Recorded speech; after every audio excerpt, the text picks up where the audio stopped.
Hello, everyone. I'm delighted to introduce Mark Sinclair, who's Head of Development at Lean Library, and Linda Van Keuren, who's Assistant Dean for Resources and Access Management at Georgetown University Medical Center. The title of this session is, it's a case study session. It's joining forces using library technologies to provide seamless access. Mark's going to draw from the 2021 Librarian Futures White Paper, which charts librarian patron behaviours and highlight Lean Library's ongoing partnership with OpenAthens. And Linda's going to explore her library's decision to adopt OpenAthens single sign-on and Lean Library. So Linda will provide insights into how these systems work together to benefit researchers and medical staff's seamless access to content. And Linda will also explain the overall benefits to librarians and how library resources are being used. So without further ado, I will hand over to Mark to kick off the session. Thank you so much, Matt. Appreciate it. Happy Monday, everyone, no matter where you're located. I hope you're having a great start to the week. And we're both very excited to share some information with you today. Again, I'm Mark Sinclair, Head of Development for North America at Lean Library, and Linda Van Keuren at Georgetown Medical Center. So with that, let's move along. And I wanted to share just a short agenda. We've kept it short on purpose today because we mainly want to showcase what has been taking place at Georgetown University Medical Center. So I'm very excited that Linda was able to join us to share her experience. Before she does that, we thought it made a little bit of sense for me to kind of set up the scene with Lean Library, to give you a little background on what the heck is this Lean Library thing. And we feel like that will give you a better understanding once Linda showcases her case study. And then we hope to have a little Q&A at the end. So Lean Library has been around for quite some time now, but something took place last year that I thought I should explain in case you run across it. We are now part of Technology from Sage. And we came out with Technology from Sage last fall. And what Technology from Sage is really centered around, it's kind of like an umbrella within Sage for their technology tools. And so, of course, Lean Library is part of Technology from Sage, but we also have Talus and SciWill. And this kind of gives you a little breakdown of the three pieces of Technology from Sage. And it's really about the student workflow, which we like to think of as their preferred workflow. And we wanted to provide tools that help students along their path. And so I'm not going to spend a lot of time here on Lean Library since I'm going to get a little deeper on that in just a second, but basically it's a browser extension that brings your users to your content in your library, no matter where they're starting from. The goal of Lean Library is to increase usage of your content and to help you with the ROI of all that content and to make it seamless. We also have, you'll notice up here on the upper left, SciWill. SciWill is a reference manager. And it basically allows users to find, collaborate remotely, and create. We're very excited about adding SciWill to our family. And then we also have Talus Aspire and Talus Elevate, which have been around for quite some time. And Talus Aspire is a resource and reading list management tool. It supports the student, faculty, and the library. And then you'll notice Talus Elevate in the bottom right is a collaborative annotation tool to help with guided engagement. And it's a platform that brings discussion into the course content, and it ties into your LMS. And really our aim here is to connect these tools so that we can share insights and features across the student's preferred workflow. Now, jumping into Lean Library, and I think this, as I mentioned, is important for us to share before Linda kind of jumps in and shows how well the OpenAthens and Lean Library experience has been for her at her institution. So as I mentioned, Lean Library is basically a browser extension, and our goal is to help those students that maybe start, whether we like it or not, they're going to start at Google often. They might start at Google Scholar. We wish they would just, directly come to the library and use your resources. but the reality is they fall back on Google. With the Lean Library browser extension, I'm going to focus on some of our core functionalities here on this page. And if you start in the upper left, you'll see that the first thing we can do is provide them access to your ebook. So even if they start on Google, we call it the wide open web, we're going to pop up. It's hard to see here, but we pop up in a little window and we let them know that the library has an ebook. And so instead of them maybe buying or purchasing, renting a book that the library owns, we're going to guide them and bring them into it. The next thing we can do is we can take them to content within the library's maybe databases, other places. So if they do a search, we're going to use your knowledge base. And you'll see here where it says streamlined access to aggregator source content. So if they search for an article and they find it on Google, we will pop up and guide them by using your library's link resolver and take them right to that content and open it. In the bottom left, if we haven't found it within the library's collection, we can lead them to open access. And so we currently lead them to over 33 million open access articles that are legal, proper, open access. We can go on from there, and if we haven't found what they're looking for, we can provide a link to the library's interlibrary loan or document delivery service, which again is a great place to take them to hopefully some better content than they're finding on the web. And then lastly, in the far right, this is something we call our assist messaging. So you have the ability to set up a customized message to your end users anywhere they are to lead them and guide them with anything you want to tell them. In this instance, this New York Times may require some more credentials because they're off campus. So you could put a little pop-up that says, hey, the library has the New York Times, but you'll need a username and password when off campus. Click here to obtain that information. So these are the core functionalities of Lean Library. We also have Lean Library Futures now, which is a very robust and premium tool, which goes even a step further.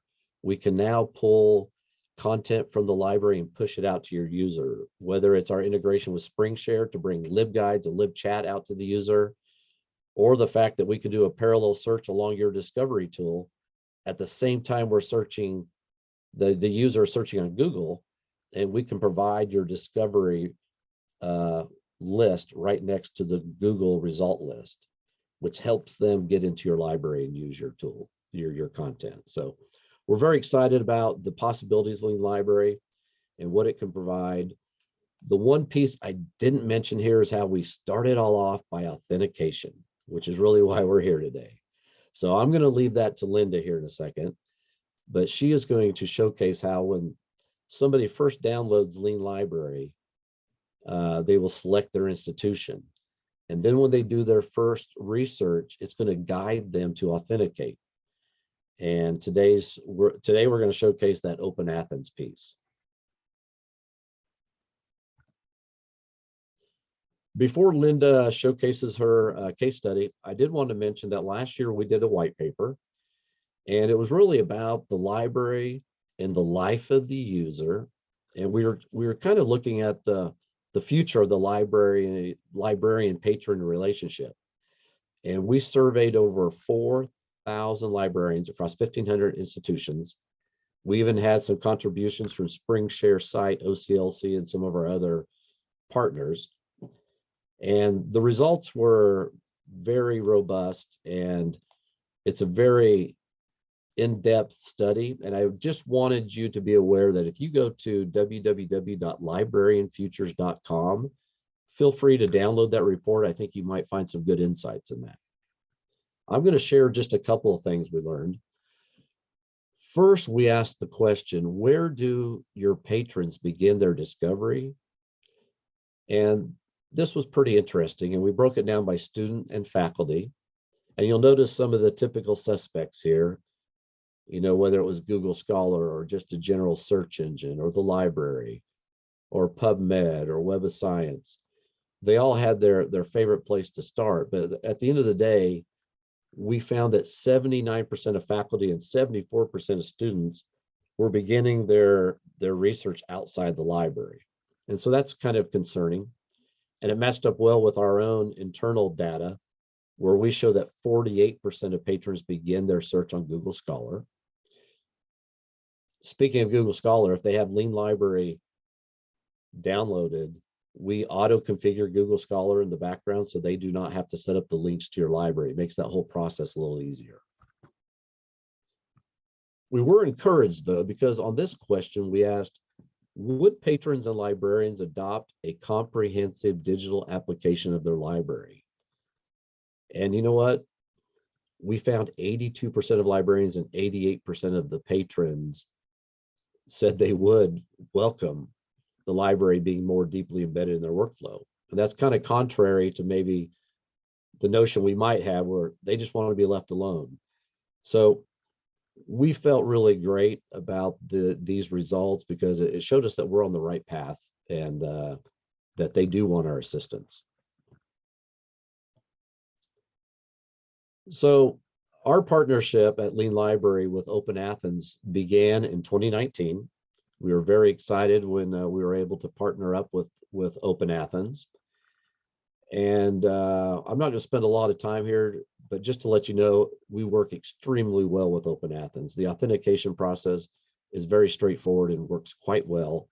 And I'm going to leave this up to Linda because this is going to be her main showcase today. But we're very happy to have our partnership with OpenAthens. And with that, Linda, I will let you showcase your case study. Thanks, Mark. Hello, everyone. I'm Linda Van Keuren, and I work at the Dahlgren Memorial Library, or DML for short. We're in Washington, D.C., and we serve the Georgetown University Medical Center community. The library provides resources and services to approximately 6,500 full-time equivalent users.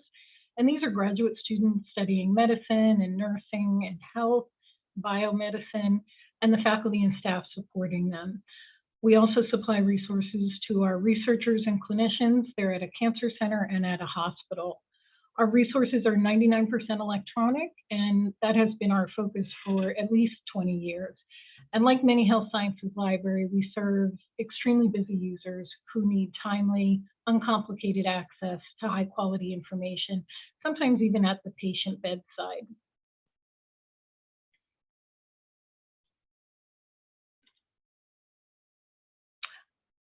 For some background on how the library is partnered with OpenAthens and Lean Library, in 2016, the library decided to move to a federated authentication system from an IP-based authentication system. And so we had a positive long-term business relationship with TDNet, and they had provided our link resolver and our journal finder for many years. So it made sense for us to work with them to implement OpenAthens. And there were several reasons the library chose to move in this direction. One was that it offered better security. Access was granted based on the specific user credentials and not the location of the user. The second was better identity management, and we worked with our IT department to limit access to clinical resources to our medical center users only. And we also needed the ability to generate granular, demographic-based usage statistics. So we planned a gradual implementation of OpenAthens, and it took about a year. And once we completed it, we were able to achieve the goals I just mentioned. And we now use it to authenticate to all of our 25,000 plus items in the library. And we see approximately 300,000 authentications each year through OpenAthens. So after the library transitioned to OpenAthens, we found we were able to focus on another goal that we had, which was the integration of library resources right into the user workflow. And we aim to improve the user experience and bring the library to the user, regardless of where they were working at the moment. And I was actually discussing this goal with our TDNet representative, and he suggested I talk to Lean Library because their browser extension would do just that for us. So in late 2019, Dahlgren began the implementation process for Lean Library. And then in 2021, we became a Lean Library Futures partner, which among other things, provided us expanded abilities, such as the integration of the library's chat window into resource websites. And as Mark mentioned, we use the Google Scholar functionality, where when a student does a Google Scholar search, it also displays a second search window of the library's biomedical databases right in that Google Scholar window. To give you a little bit more information about the initial implementation of Lean Library, the entire process took 2 to 3 months. And the first step involved setting up Lean Library to authenticate with OpenAthens, both for subscription resources and also then to authenticate to our interlibrary loan system. And this step was very simple, as the two companies were already working together, and we only needed to add the library's OpenAthens configuration information into the Lean Library administration site. Another part of our implementation involved providing the domain names for subscription resources. We needed to connect to our holdings knowledge base hosted by TDNet, and we needed to configure the look and feel of the extension. And this look and feel included those assist messages that Mark mentioned, and we use those to communicate customized messages to users. And I'll give you a few examples in a minute when the users land on a specific website. Once we started using the Futures module in 2021, some additional time and effort were needed to set up that functionality.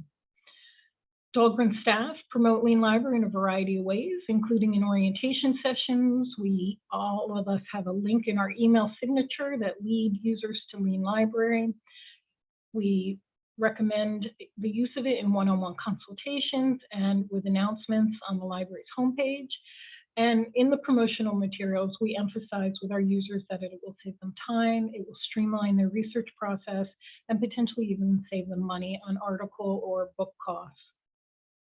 And now that we're working with Futures, we also let users know that the extension can provide easy access to librarians.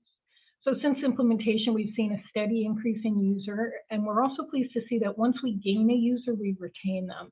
So we see a consistent upward movement in the number of users using the extension each month.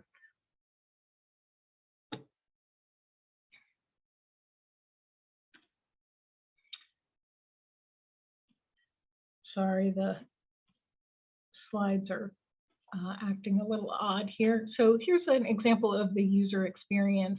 You saw in Mark's slide a representation of all the different ways Lean Library can integrate into the user experience. And so here's one example from my library that particularly resonates with students. So we let them know that downloading the extension can help them save money on their textbook costs. The library does have a large number of their required textbooks. So on the left-hand side of this slide, you can see this is a student who's looking on a very popular bookseller site for a textbook, Principles of Neuroscience. And our Lean Library browser extension pops up here on the right-hand side of their screen and lets them know the library owns the book. And if they follow the prompt, if they click on the button, they will see the familiar Georgetown University single sign-on page. And this page is where they enter the same username and password that they use to authenticate to all other university services. Behind the scenes in this middle screenshot is OpenAthens, and that is connected into our university single sign-on. The two systems talk to one another, and OpenAthens is confirming in this transaction that the student user is affiliated with the medical center and entitled to gain access to this book in question. So once authentication is complete, the student is taken to the site of the textbook for the full text. And if the same student then goes back to that bookseller site and searches for another book that the library owns, the process is even more streamlined because they know they do not need to authenticate again. Their credentials will be saved for that session. So before I leave this slide, I just want to bring your attention, hopefully you can see it, to the final screenshot on the right. And here on the right-hand side is a very small round icon, and that icon is the library's logo. And I've made this a little larger for you on this slide, so hopefully it's easier for you to see. That logo is the Lean Library's Futures functionality. So the way we've implemented it is when a user mouses over that logo, they can then access a librarian via email or via our chat. The chat window appears on top of the website that they're working on, a slightly smaller window. So they don't have to leave what they're doing. They can get the help right at the point of need. And this functionality has been added to our library's subscription database sites, as well as some Canvas course sites. So the students or the users can stay right within the website and gain access to the expertise of a librarian. So the library staff have also benefited from having this Lean Library and OpenAthens configuration. We find it very helpful with acquisitions, particularly with book acquisitions. When I'm on a publisher ebook purchasing platform, it's a very quick way for me to double check that the library doesn't own a book that we are considering purchasing. And we really also are enjoying the use of the messaging and advertising functionality of the assist messages. So we use it in a number of ways, and here's just a few examples. For example, we are aware that often users at the medical center start their searching at PubMed rather than coming to the library page and then going to PubMed. We also offer on a regular basis PubMed workshops for our users. So we program temporary assist messages to appear on the PubMed homepage a few days before a scheduled library PubMed training session. And the notice informs the user of an upcoming workshop and leads them to the registration page. And so our users can sign up for these workshops without ever having visited the library's homepage. We also use assist messages to alert users when a resource is going to be unfortunately canceled, and we'll share an alternative sources they can use instead. And another way is to use an assist message on our local newspaper. So our users have access to the articles, but not through the newspaper homepage. They need to authenticate through a library database. So we place an assist message on the homepage of the local newspaper, letting students know how they can actually read the articles through the database, and we lead them to that database. So the library staff believe that both OpenAthens and Lean Library have reduced the distance between the user's workspace and library resources and services. And we all look forward to improving this even further with future refinements of both process. So thank you for attending our session. If there's time, Mark and I are happy to answer questions.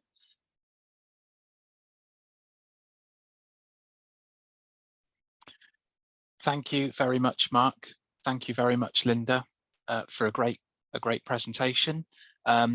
We do have some questions that have come through in the chat, so I'll just take them in the order that they appear to me.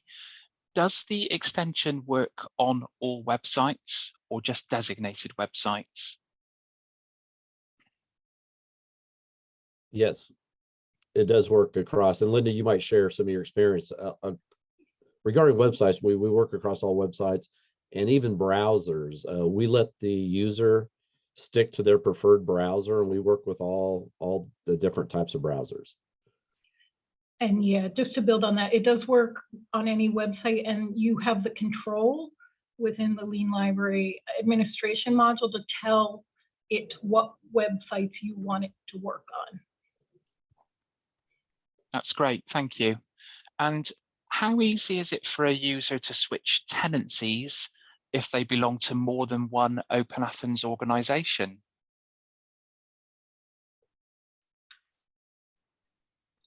I'm sorry, what are they switching?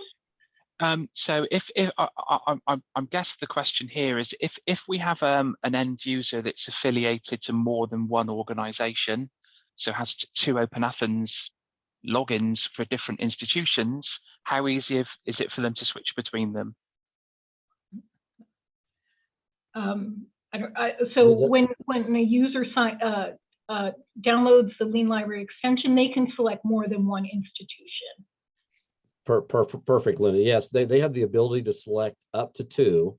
So you would have your primary institution, and then you'd have a secondary.